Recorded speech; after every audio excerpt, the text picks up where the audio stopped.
स्नेहा, आपण 5 मिनिटं बोलू शकतो का? आता काय बोलायचं राहिलंय योगेश? मी ऐकलंय तुला बघायला पाहुणे येणार आहेत आज. येणार आहेत ना.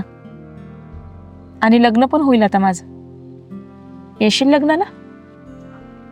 येईल. नवरीच्या वेशात किती सुंदर दिसते बघायला.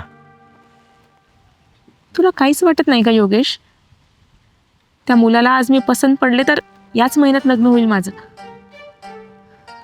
खूप वाटतंय स्नेहा, पण काय करू?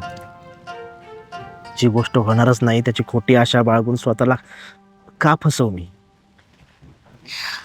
मग हा समजूतदारपणा, हा शहाणपणा आधी का नव्हता तुझ्याकडे? हे सगळं आधीच कळालं असतं तर